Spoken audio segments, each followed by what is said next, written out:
6 waktu Indonesia Tengah. Inilah Radio Republik Indonesia Bau-Bau dengan Warta Kepton, berita seputar Kepulauan Buton. Kalian harus menjadi tentara rakyat, harus bisa bersatu dengan rakyat, harus bisa menghormati rakyat. Untuk menjamin terciptanya kelancaran, kenyamanan, keselamatan dan keamanan penumpang.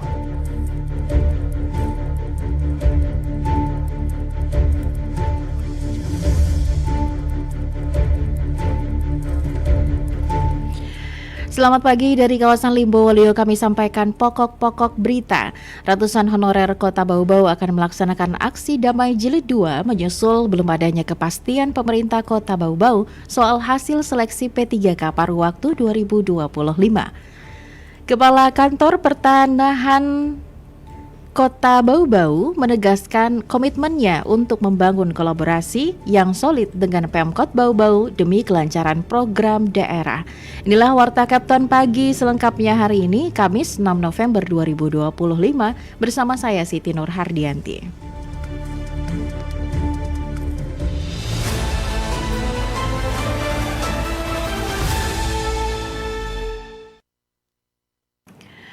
Pendengar, ratusan honorer Kota Bau-Bau akan melaksanakan aksi damai jilid 2 menyusul belum adanya kepastian pemerintah Kota Bau-Bau soal hasil seleksi P3K paruh waktu 2025.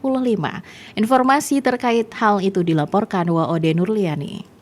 Ratusan tenaga honorer di Kota Bau-Bau berencana kembali akan turun ke jalan menggelar aksi damai pada Kamis 6 November pagi. Aksi tersebut akan digelar di 3 lokasi, yakni kantor BKPSDM, kantor Wali Kota Bau-Bau, dan gedung DPRD. Aksi ini merupakan buntut dari unjuk rasa pada Senin 3 November lalu di 3 titik yang sama yang hingga kini belum menghasilkan jawaban atau konfirmasi pasti dari pihak pemerintah Kota Bau-Bau. Tuntutan para honorer tetap sama, yakni meminta kejelasan mengenai status tenaga P3K atau pegawai pemerintah dengan perjanjian kerja paruh waktu tahun 2025 yang belum diumumkan, serta menyoroti dugaan kurangnya transparansi dalam proses rekrutmen oleh pemerintah daerah. Ketua Forum Pemerhati P3K paruh waktu Sekepton, Laude Triadi, mengungkapkan pihaknya telah menyampaikan surat pemberitahuan aksi kepada pihak kepolisian yang memperkirakan jumlah peserta aksi pagi ini mencapai lebih dari 200 orang yang terdiri atas tenaga honorer Kota Bau-Bau yang mengikuti seleksi P3K paruh waktu. Yang dimana suratnya sudah dilayangkan, surat izin aksinya itu sudah dilayangkan di kepolisian bagian Satuan Intelkam Polres Bau-Bau. Saya sebenarnya ingin menyampaikan bahwa kami harap kalau di aksi kemudian nanti, saya yakin pasti dari pihak kepolisian akan menghubungi titik di mana kami akan target untuk melakukan unjuk rasa dalam hal ini aksi damai. Jadi mohonlah kami ditemui, kita berdialog. Insya Allah kita bisa berbagi solusi kok. Sumber daya manusia yang ada di P3K paruh waktu itu cukup mumpuni sebenarnya. Triadi menjelaskan tujuan utama aksi bukan semata-mata untuk berkonfrontasi, tetapi untuk memastikan kejelasan hasil asesmen serta mendapat bukti resmi bahwa BKPSDM Kota Bau-Bau telah mengusulkan nama-nama tenaga honorer yang layak menjadi calon P3K paruh waktu. Laude Triadi yang juga dikenal sebagai pemerhati budaya menambahkan bahwa jumlah tenaga honorer Kota Bau-Bau awalnya mencapai 2.589 orang, namun setelah dilakukan proses verifikasi dan validasi, kini hanya sekitar 1.800-an honorer yang dinyatakan terverifikasi. Ia berharap agar saat aksi 6 November hari ini, pemerintah Kota Bau-Bau memberikan respon dan mau menemui masa aksi, serta memberikan kepastian terhadap proses pengumuman P3K paruh waktu yang tak kunjung ada kejelasan bagi mereka. Wade Nurliani, reporter Bau-Bau, melaporkan.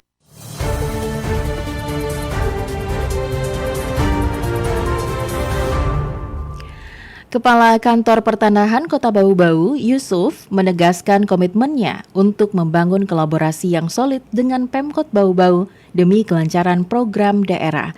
Mengenai hal itu, Afriansyah melaporkan.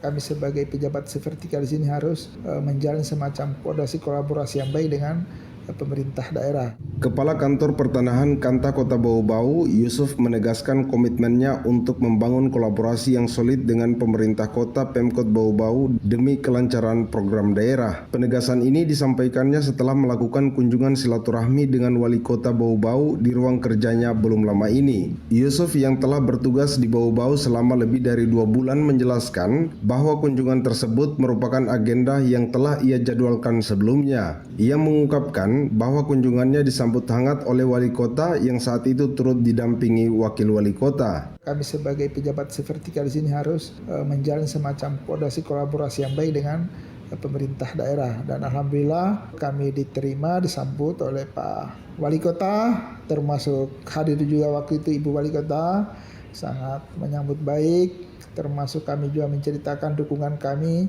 terhadap kegiatan-kegiatan yang dilaksanakan oleh pemerintah Kota Bau-Bau. Menurut Yusuf, pertemuan tersebut sangat positif, fokus pada upaya membangun komunikasi yang efektif agar setiap program saling mendapat dukungan penuh.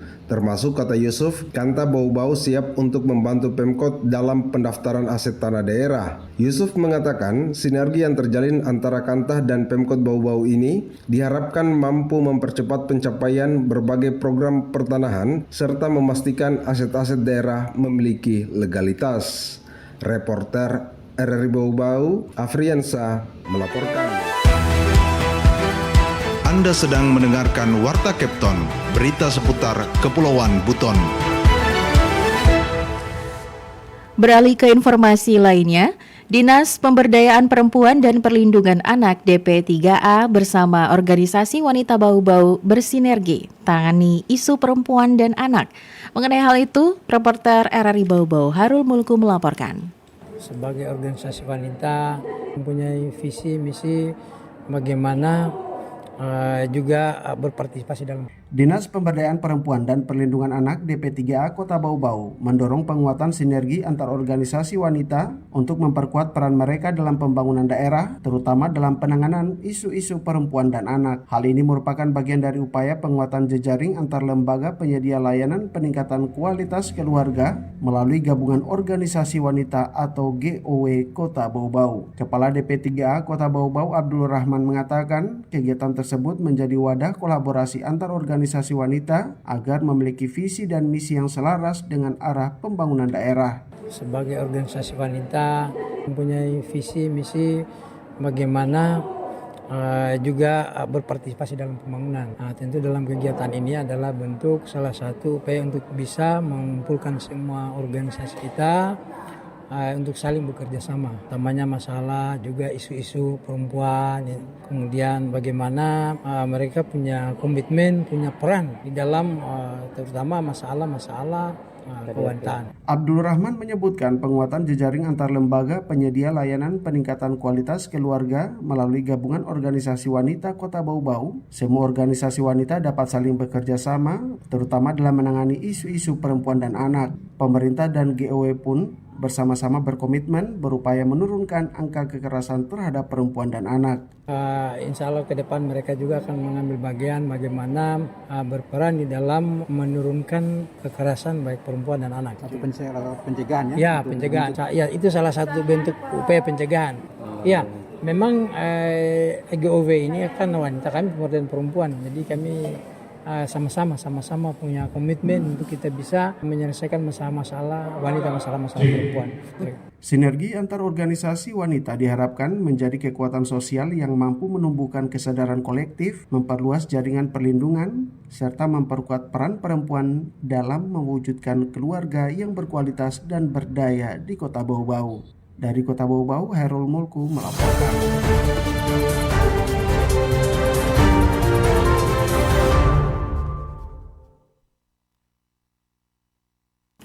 Informasi yang terakhir, berdasarkan pantauan harga Dinas Perdagangan dan Perindustrian Disperdagin Kota Bau-Bau, harga kebutuhan pokok di sejumlah pasar pada awal November berfluktuasi.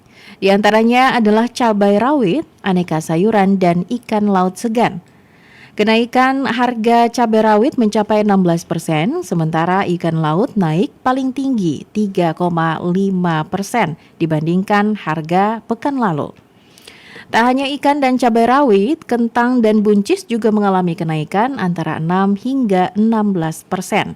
Saat ini harga cabai rawit menjadi Rp56.600 per kilogram. Sedangkan ikan jenis segar, jenis kembung hingga cakalang berada di kisaran Rp26.000 hingga Rp29.000 per kilogram. Kepala Dinas Perdagangan Kota Bau-Bau Laude Ali Hasan mengatakan kenaikan harga cabai rawit disebabkan oleh faktor kurangnya stok di pasar akibat pasokan dari berbagai daerah, termasuk petani lokal yang menurun. Sementara itu, kenaikan harga ikan disebabkan oleh berkurangnya hasil tangkapan nelayan. Selain komoditas tersebut, terdapat beberapa bahan pokok yang mengalami penurunan harga, misalnya telur ayam ras ukuran jumbo yakni Rp64.000 turun menjadi Rp62.000 per kilogram. Cabai merah besar dan keriting turun 4,3%, begitu pula tomat buah dari Rp12.000 menjadi Rp10.000 per kilogram. Adapun komoditas lainnya terpantau stabil, antara lain beras SPHP Rp12.300 per kilogram, gula pasir Rp18.000 per kilogram, minyak kita kemasan bantal Rp16.000 per liter, daging sapi Rp150.000 per kilogram, dan ayam potong jumbo Rp65.000 per ekor. Dinas Perdagangan Kota Bau-Bau akan terus melakukan pemantauan harga dan ketersediaan bahan pokok di pasar untuk menjaga stabilitas pasokan serta memastikan kebutuhan masyarakat tetap terpenuhi menjelang Natal dan Tahun Baru.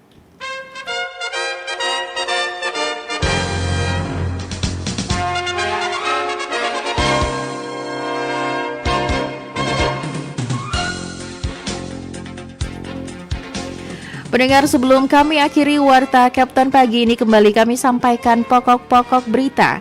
Ratusan honorer Kota Bau-Bau akan melaksanakan aksi damai jilid 2 menyusul belum adanya kepastian pemerintah Kota Bau-Bau soal hasil seleksi P3K paruh waktu 2025. Kepala Kantor Pertanahan Kota Bau-Bau menegaskan komitmennya untuk membangun kolaborasi yang solid dengan Pemkot Bau-Bau demi kelancaran program daerah. Demikian Warta Kapten pagi ini, kami ucapkan terima kasih untuk perhatian Anda, selamat beraktivitas dan RRI terus mengudara untuk Indonesia.